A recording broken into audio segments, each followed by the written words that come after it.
Good afternoon from the Red Mic. Hope everybody's doing okay today. No idea why, but Facebook, after telling me that after being live on Facebook for quite a while now it's telling me that I'm not qualified to go live. I don't know what that's all about. So, oh well. It is what it is. Pivot, as Ross might say. And I'm only going to say it once. That way you don't go all Chandler and go, shut up, shut up. Anyway, but I am nothing if not flexible. So here we go. Today's message from the Red Mic. And just so you know, these messages are leadership and life lessons that I've picked up from my experience as a public servant, a youth sports coach, a scouting volunteer, and as a mediocre athlete with more heart than physical ability. Today, a lesson I learned on being decleated, catching an edge, and then falling on my keister. By the way, shout out today to my good buddy, Keith Vaughn on the Bear, Wichita Falls. I can't do Keith Vaughn. Only Keith Vaughn can do Keith Vaughn. Check him out, the Bear, Wichita Falls. Great guy, great show. Aces person all the way around. Okay, today's lesson.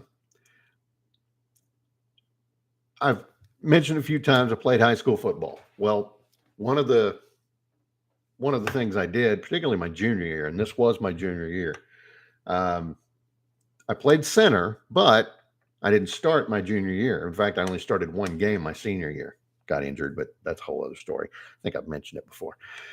So we would always run the scrub team, basically, and I was on the scrub team. And what that meant was when our offense was working on their stuff, we would line up in whatever defense the team we were playing that week played. And they usually put me at nose guard,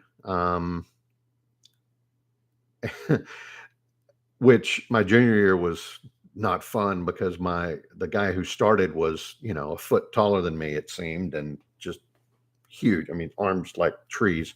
Great guy. He's now a preacher, a guy named Bill Allen. Well, because I played center, I knew the blocking rules. So, I could tell if I was getting double teamed one way or double teamed the other way. Now that's a dead giveaway. You get double teamed, the ball's going on the other side of you. But we had a couple of trap plays where it was the only play where the center did not block the nose guard. Nose guard is the guy who's lined up directly in front of the center. So I'm lined up, I'm playing nose guard, and you're firing off low and hard, even though you're going to get the crud knocked out of you because the guy you're playing against is bigger and stronger than you.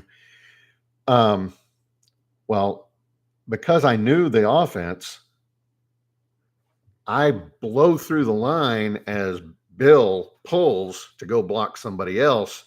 And in my head, I'm like, oh no, trap play. And I go, oh no. And this literally went through my brain. Oh no. And I turn around to get where the blocking back is going to come and trap me, knock me, because it was a one hole play, 0 hole in our offense, right up the gut, right over the center. And I knew the blocking back was about to just tattoo me. And sure enough, he did. Guy named Mike Murdoch. Great guy. Moose. We called him Moose. I turn. He unleashes on me. You can't see it because of the Van Dyke here, but I've actually got a scar right here where his helmet, boom. Of course, my teeth all crunched together. And I literally was decleated. He hit me and I went flying back. I saw my feet in front of me going that direction. So, just brutal. Oh, it's awful. And, I didn't realize till after practice that I was a couple plays later, I realized I was bleeding. So I had to get out. But our coach, Joe Bob Tyler, great, just immense human, just a mountain of a guy. You can't say enough good things about Joe Bob's character.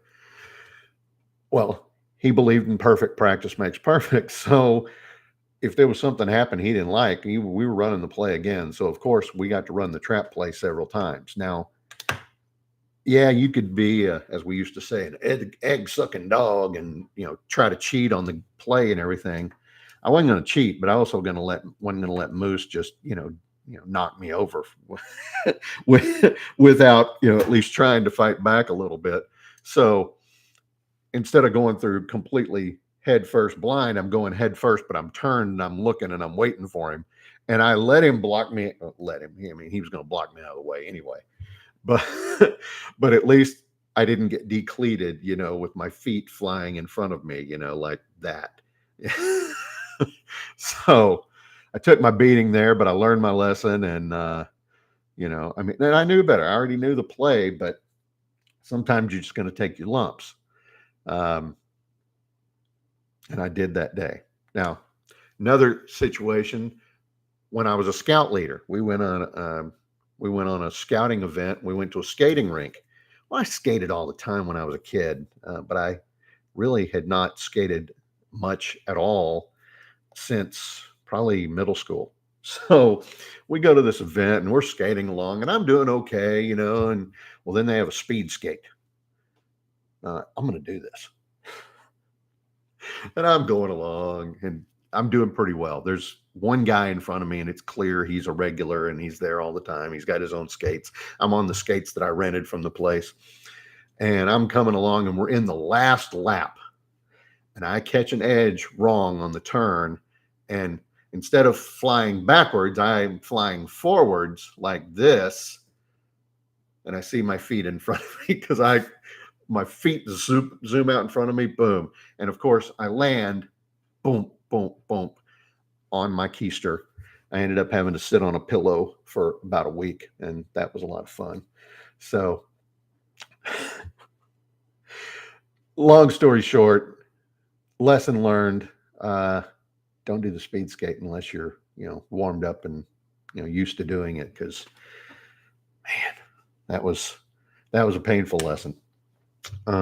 Which was more painful? Probably the speed skating, because I looked completely foolish and silly in front of my children and all the other scouts and my scoutmaster friends and all.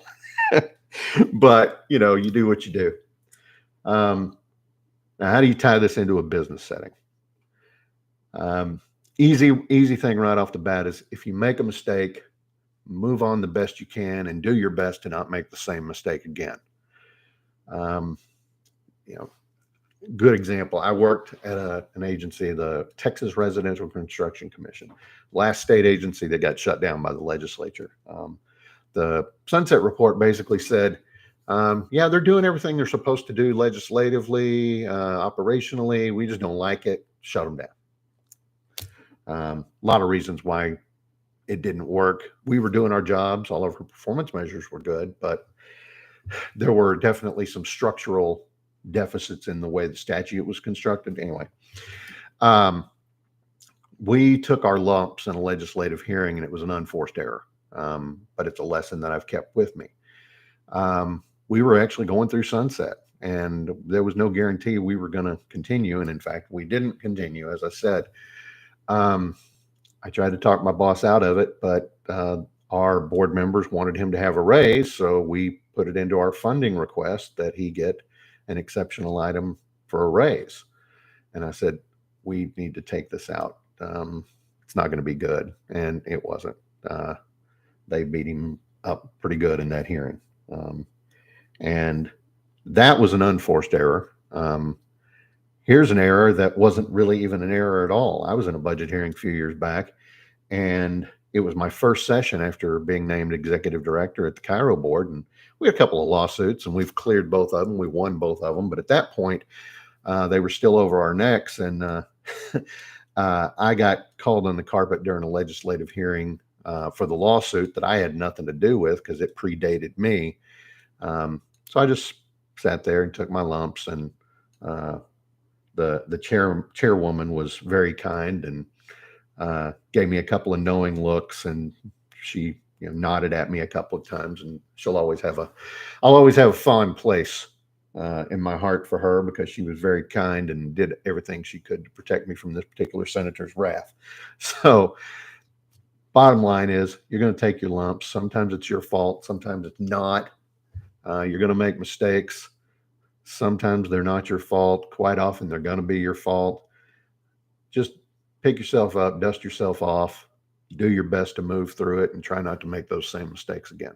So, that's today's Red Mike message. I hope you found it helpful. And if you didn't find it helpful, I hope you at least found it amusing to think of me, getting tattooed right here and then knocked on my keister really hard at a Cub Scout event. Would ask you humbly to listen every day. Hopefully we'll get back on Facebook, but if not, I'll do them live here. Would appreciate a like and a share in any way you can, whether it's here, whether it's Facebook, on Twitter. Look for me, Red Mike Messages, and I will see you guys tomorrow, hopefully. Good Lord willing, and the creeks don't rise. Y'all have a good one.